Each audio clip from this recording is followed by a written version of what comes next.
Metro से जब आप बाहर देखते हैं तो इस इलाके में आपको जंगल ही जंगल दिखाई देते हैं और जब नीचे सड़क पर आते हैं तो दिखाई देती हैं ऐतिहासिक इमारतें। गलियों-गलियों में फैली हुई ऐतिहासिक इमारतें जो दिल्ली के कम से कम 1500 साल के इतिहास की गवाह हैं। दिल्ली के अंदर ये असल में पुरानी दिल्ली है और नाम है इसका मेहरौली।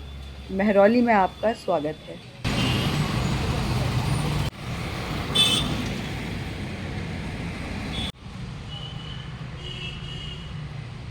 दोस्तों, मेहरौली की कहानी पूरी नहीं हो सकती अगर उसमें योगमाया मंदिर की बात नहीं हो, बल्कि मेहरौली की कहानी तो शुरू ही होती है योगमाया मंदिर से, जिसके इस समय मैं ठीक सामने खड़ी हूँ। श्रद्धा और पौराणिक दृष्टि से देखने पर योगमाया कृष्ण की बड़ी बहन है। जब वासुदेव कृष्ण को नंद के घर छोड़ करके आए तो वहाँ से नंद की बेटी को ले आए, जिसको अगले दिन कंस ने देखा और जमीन पर पटका, लेकिन वो उड़ गई आसमान में और जाते जाते कंस के मरने की भविष्यवाणी करती गई। योगमाया का शीघ यहाँ आया और यहाँ पर वो सिद्ध हुई। ईसा से 200 से 300 ईस्वी पूर्व ये मंदिर बनाया गया था। हालांकि उसके बाद ये कई बार तोड़ा गया और कई बार इसकी मरम्मत की गई, इसको रिपेयर किया गया और ये अपने मूल स्वरूप में आज नहीं है।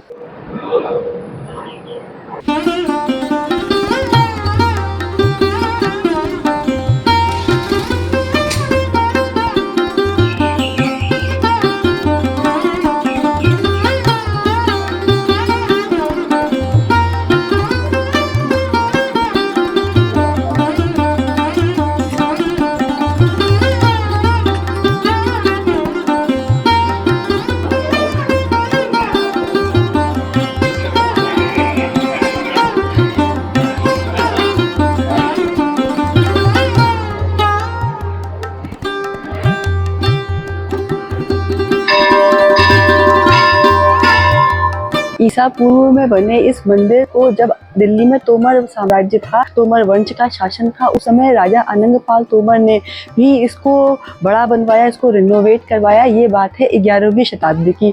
उसके बाद की शताब्दियों में हुए जो हमले थे, उस मंदिर यहाँ पर तोड़े गए, उसमें से ये एक मंदिर है जो आज भी जीवित है। ना सिर्फ शताब्दियों तक अनेक प्रहारों से ये मंदिर बचता रहा, बल्कि लोगों की अटूट श्रद्धा का केंद्र भी बना रहा और आज भी इसमें लोग दूर दूर से आते हैं देवी के दर्शन करने। ऐसा माना जाता है कि सूर्य काल के दौरान, मतलब 16वीं शताब्दी में राजा विक्रमादित्य हेमू ने इस मंदिर को रिनोवेट कराया और बाद में इसका इतिहास जुड़ता है अकबर शाह द्वितीय के समय में, जो बहादुर शाह जफर के फादर थे।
अकबर शाह द्वितीय जो अंतिम के मुग़ल बादशाह थे उनमें से एक थे और उनके समय में जो असली ताकत थी वो मुग़ल बादशाहों के हाथ में नहीं रह कर के वो अंग्रेज़ों के हाथ में आ चुकी थी, ईस्ट इंडिया कंपनी के हाथ में आ चुकी थी।